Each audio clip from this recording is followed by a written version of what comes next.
Bonsoir tout le monde, mon nom est Raphaël, on va parler de Big Brother Célébrité.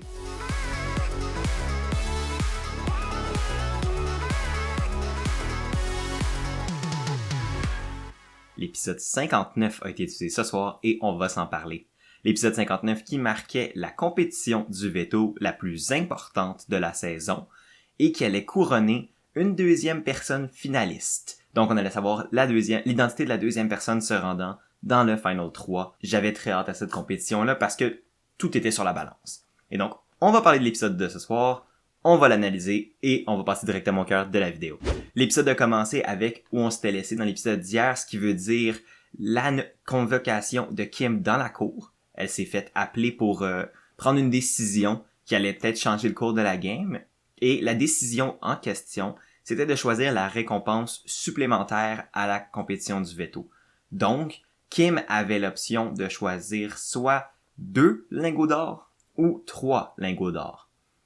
Considérant le parcours de l'arrivée vers l'or à date, la seule personne qu'elle pouvait nuire en choisissant 2 lingots au lieu de 3 était François, parce qu'il y en a juste un présentement, et donc c'était le seul candidat que si elle choisissait 2, il pouvait automatiquement pas gagner l'arrivée vers l'or, et donc ça laissait la course ouverte pour qu'une troisième personne la remporte. Mais Kim a choisi l'option des 3 lingots, ce qui fait en sorte que peu importe qui remporte le veto, c'est la personne qui remporte l'arrivée vers l'or. La seule option qui aurait pu finalement changer la donne, c'était si Kim remportait le veto, parce que là, l'arrivée vers l'or aurait été aussi remportée par elle, et donc elle se serait annulée.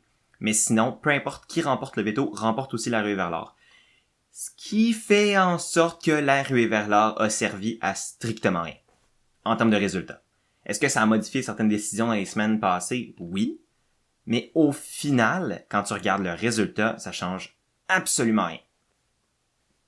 J'ai l'impression que c'est comme si, quand je disais que c'était comme trop peu trop tard puis je voyais pas comment ça allait se terminer cette affaire-là, mais ça s'est terminé en flop total parce que ça a servi à rien, ça change pas le résultat, ça aide pas une personne supplémentaire à rentrer dans la finale, donc c'était pas la twist la plus utile, mettons.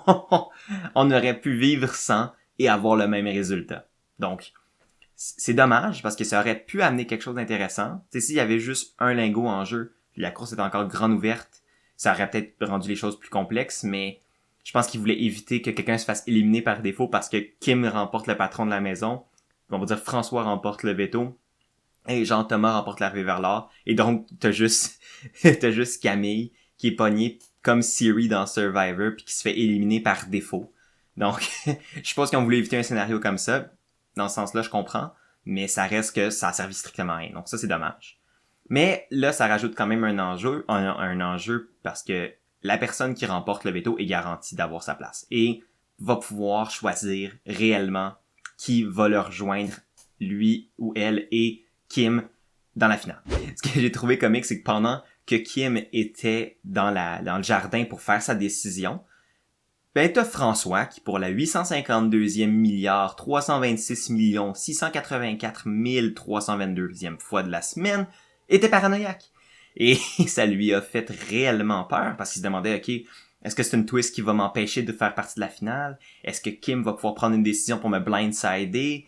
Est-ce que je me fais niaiser? Et ce que j'ai trouvé encore plus comique, c'est que quand Kim est revenue, elle a remarqué, évidemment, la paranoïa de François, et elle a dit à Jean-Thomas et Camille quelle était la chose qu'elle a dû faire, donc prendre la décision entre 2 et 3 lingots, avant de le dire à François, juste pour le laisser paranoïer un peu plus, ce que j'ai trouvé quand même drôle.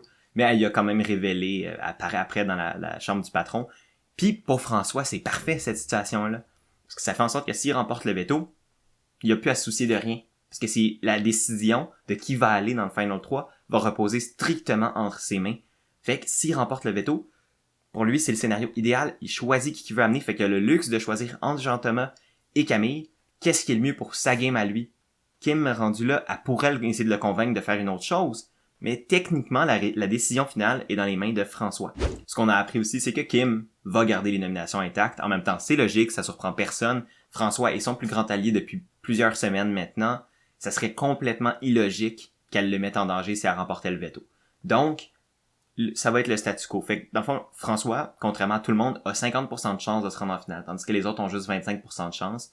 25% de chances qu'ils sont qui contrôlent de leur performance à l'épreuve du veto.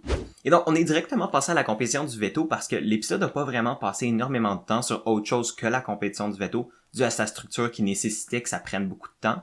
Et la compétition du veto cette semaine s'appelle le retour à zéro. Le retour à zéro, qu'est-ce que c'est?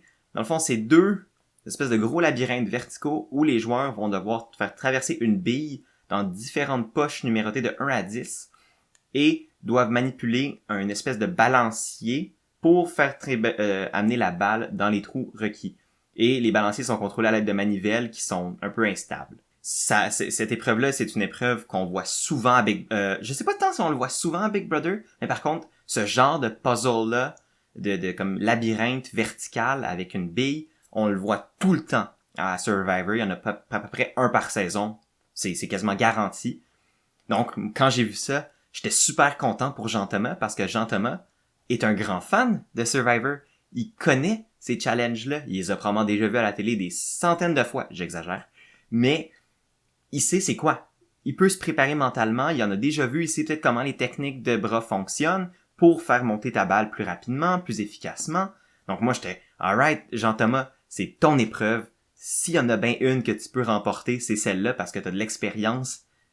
Tu sais à quoi t'attendre. » Et la manière que ça fonctionne, cette épreuve-là, ça se fonctionne en 2 rondes de 2 joueurs qui s'affrontent. Et les gagnants de ces 2 rondes-là vont s'affronter en finale pour remporter finalement le veto. La pige pour la première ronde est Kim contre Jean-Thomas. Ce qui veut dire que la deuxième ronde va être Camille contre François. Ce qui est l'idéal pour le duo Kim-François parce qu'ils se rencontrent pas dès la première ronde. Ce qui laisse la possibilité à une finale Kim-François qui serait le scénario idéal pour le duo. Et donc, la première ronde commence et c'était la fameuse ronde Jean-Thomas-Kim. Oui, Jean-Thomas avait une adversaire coriace, mais j'étais sûr que Jean-Thomas allait pouvoir faire quelque chose d'impressionnant avec cette épreuve-là et enfin sécuriser sa place dans le Final 3. Et c'est tout le contraire qui s'est produit.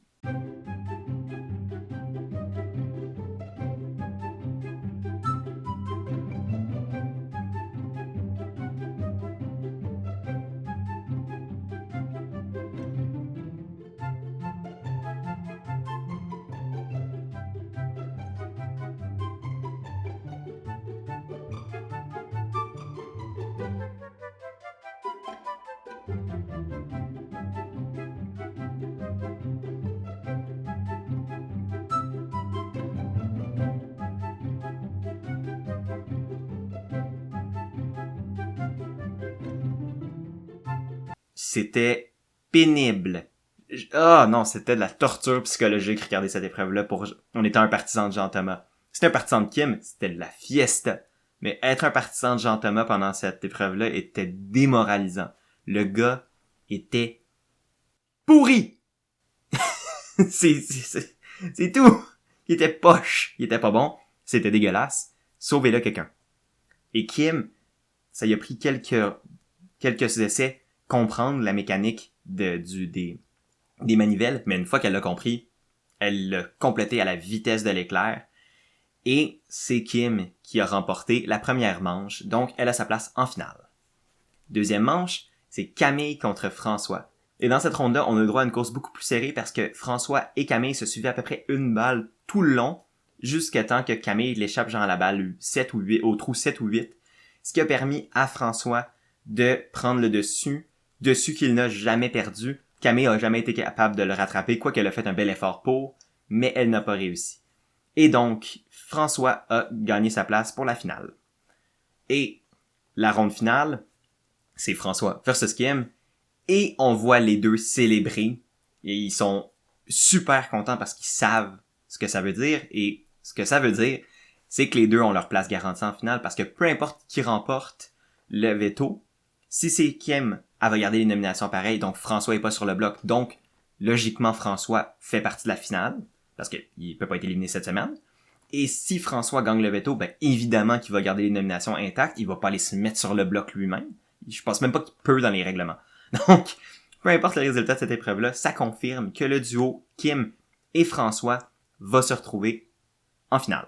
Là, la question, c'est qui est-ce qui va remporter la ronde finale, qui vont décider de jouer pour le plaisir, mais qui vont quand même faire une grosse compétition. Encore une fois, c'était une ronde super serrée. Les deux étaient vraiment impressionnants.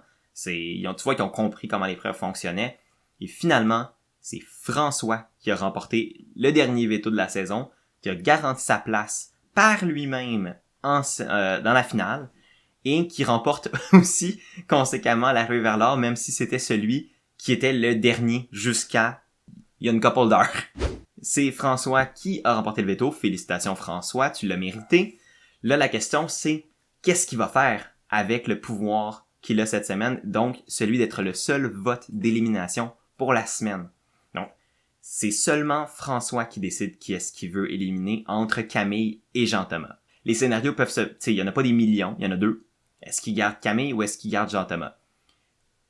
Personnellement, ça c'est juste mon opinion, je pense que pour François, ça serait mieux de garder Jean-Thomas. Je m'explique. 1, il garde sa promesse, donc il a pas l'air d'un traître devant le jury. 2, Jean-Thomas est pourri dans les épreuves, on l'a vu aujourd'hui. Donc, considérant le format du Final 3 que je vais expliquer, dans le fond, le Final 3, c'est 3 épreuves. Une première épreuve avec les 3 candidats du Final 3 qui va déterminer un gagnant. Ce gagnant-là accède directement à la ronde 3. Ensuite, les 2 perdants de la ronde 1 s'affrontent dans la ronde 2 et le gagnant de la ronde 2 va rejoindre le gagnant de la ronde 1 dans la ronde 3. C'est compliqué à dire, mais c'est très logique comme une fois qu'on le comprend. Et finalement, les 2 derniers candidats qui sont dans la dernière ronde de l'épreuve finale s'affrontent et le gagnant devient le dernier patron de la maison de la saison et choisit qui des 2 autres joueurs il veut amener dans le Final 3. Donc là, pour François, s'il amène Jean-Thomas, les chances que lui ou Kim le battent sont vraiment élevées. Tandis que Camille est quand même redoutable dans les épreuves. Pour François, amener Jean-Thomas a, selon moi, beaucoup plus de bénéfices que d'amener Camille. Surtout qu'en plus, selon moi, Jean-Thomas va amener François à la fin au lieu d'amener Kim. Parce qu'il sait que Kim pourrait peut-être le battre, tandis qu'il doute fortement qu'il va battre François. Puis, honnêtement, je pense qu'il battrait François, moi aussi. Donc, pour François, même si Jean-Thomas pourrait peut-être le battre, ça serait la meilleure chose de l'amener parce que les chances qu'il gagne les épreuves finales contre Jean-Thomas sont beaucoup plus élevées. Puis, même chose pour Kim. Les chances que Kim batte Jean-Thomas dans les épreuves finales sont beaucoup plus élevées. Et on sait que mutuellement, Kim et François vont probablement s'amener. Donc, pour eux, c'est beaucoup plus facile pour eux d'amener un adversaire qui va pas leur poser de problème pendant l'épreuve finale que d'amener une Camille qui pourrait littéralement gagner le dernier patron de la maison et fort probablement amener Kim. Donc, pour François, selon moi, c'est la meilleure décision d'amener Jean-Thomas. Est-ce que c'est ce qu'il va faire? Je sais pas. Est-ce que Kim va le convaincre d'amener Camille? Ce qui serait probablement la meilleure chose pour Kim. Donc, là, vu que les meilleures options, selon moi, des deux s'opposent, là, qu'est-ce que François va faire? Est-ce qu'il va trahir son ami et son allié depuis le début de la saison? Ou est-ce qu'il va donner une chance à Camille de se battre pour le prix final? C'est ce qu'on va savoir dans l'épisode fort probablement de dimanche. À moins qu'il ait décidé de changer l'horaire. Mais selon moi, demain, ça va être un épisode où on va voir, dans le fond, les pitchs de Jean-Thomas et de Camille à François pour rester dans le Final 3. Et on va probablement voir la cérémonie du veto, qui va évidemment pas être surprenante. Et on va, selon moi, savoir qui va faire partie du Final 3 dans l'épisode de ce dimanche. Et donc, c'est ce qui a conclu l'épisode et c'est ce qui va conclure ma vidéo. J'espère que vous l'avez aimé.